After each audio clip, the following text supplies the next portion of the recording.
নমস্কার বন্ধুরা, ভারতের প্রতিরক্ষা মন্ত্রী রাজনাথ সিং এর রুশ যাত্রায় ঘটে যাওয়া দুটি ঘটনা সারা বিশ্বে ভারতের কূটনৈতিক শক্তি ও সামরিক শক্তির আরও এক প্রমাণ দিয়ে দিল। প্রায় 3 বছর থেকে যুদ্ধরত দুই দেশ রুশ এবং ইউক্রেন শুধু ভারতের প্রয়োজনে নিজেদের মধ্যে চলমান যুদ্ধের তিক্ততা ভুলে এক হয়ে কাজ করেছে। আর এটাই হলো ভারতের কূটনৈতিক শক্তি। এই মুহূর্তে বিশ্বে এমন কোনো দেশ নেই যে এই দুই দেশকে কোনো গঠনমূলক কাজ করার জন্য এক টেবিলে বসিয়ে রাজি করাতে পারে।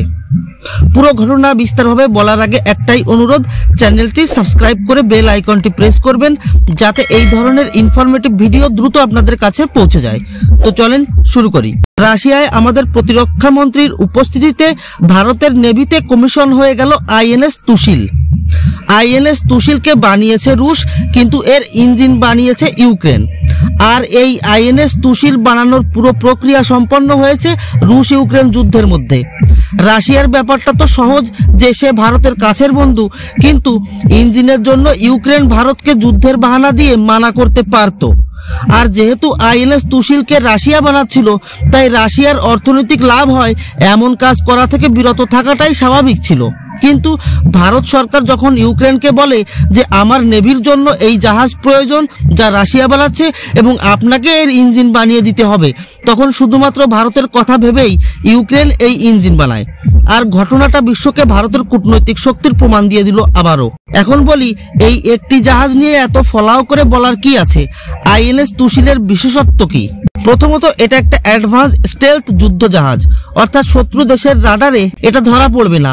আর যদি পড়েও, তবে তা এতটাই সাইজে ছোট দেখাবে যে শত্রু দেশ এটাকে কোনো ছোট মাছ ধরার নৌকা বলেই মনে করবে। আইএনএস তুশিল 8টি ব্রহ্মস মিসাইল ক্যারি করতে সক্ষম আর 24টি surface to air missile carry করতে সক্ষম। বর্তমানে ভারতের নেভিতে এই ক্লাসের 6টি যুদ্ধ জাহাজ বিদ্যমান। চীনের নেভি বিশ্বের সবচেয়ে বড় নেভিতে পরিণত হয়েছে সংখ্যাবলের দিক থেকে। আর চীনের বিপদকে সামনে রেখেই ভারত নিজের নেভিকে শক্তিশালী করছে। আর ভারতের টার্গেট হলো চীনের কোয়ান্টিটিকে ভারতের কোয়ালিটি দিয়ে টেক্কা দেওয়ার। যাই হোক, এবার শুনুন দ্বিতীয় খবরটা। Voronezh radar. এই রাডার বিশ্বের সবচেয়ে শক্তিশালী রাডার হলেও এটা নিয়ে কখনো তেমন কোনো আলোচনা হয়নি। এই রাডার রুশের তৈরি, আর ভারত এই রাডার রুশের কাছ থেকে কিনতে চলেছে।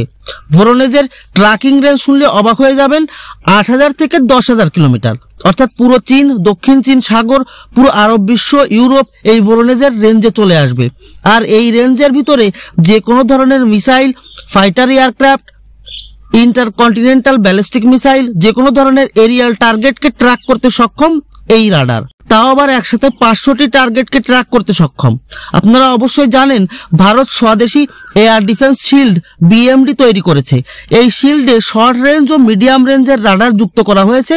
আর এখন এই ভোরোনেজ রাডার ভারতে আসলে ভারতের লং রেঞ্জের রাডারের প্রয়োজনীয়তা পুরো হয়ে যাবে। ভালো খবর এটাই যে এই রাডারের 60% কম্পোনেন্ট ভারতে তৈরি হবে, যার ফলে ভারতে ভালো পরিমাণে জব ক্রিয়েশনও হবে আর ভারতীয় কোম্পানি আর্থিক লাভবানও হবে। ভালো মাত্রায় কেন বললাম? কারণ এই একটি ভোরোনেজ রাডার কিনতে খরচ হবে $4 বিলিয়ন বেশি। আর আশা করা যায় যে এই মূল্যকে ভালোভাবেই জাস্টিফাই করবে ভোরোনেজ রাডার। মোট কথা, সামরিক দিক থেকে ভারত যত শক্তিশালী হবে, ভারতের শত্রুদের সংখ্যাও ততই বৃদ্ধি পাবে। বিশ্বের কোনো শক্তিশালী দেশ চাইবে না ভারত তার চেয়ে বেশি শক্তিশালী হয়ে যাক। তাই ভারত তার সামরিক শক্তিকে মজবুত করতে উঠে পড়ে লেগেছে। আর আজকের এই দুটি খবর তারই প্রমাণ দিচ্ছে। এ বিষয়ে আপনারা কি ভাবছেন কমেন্ট করে অবশ্যই জানাবেন। ধন্যবাদ।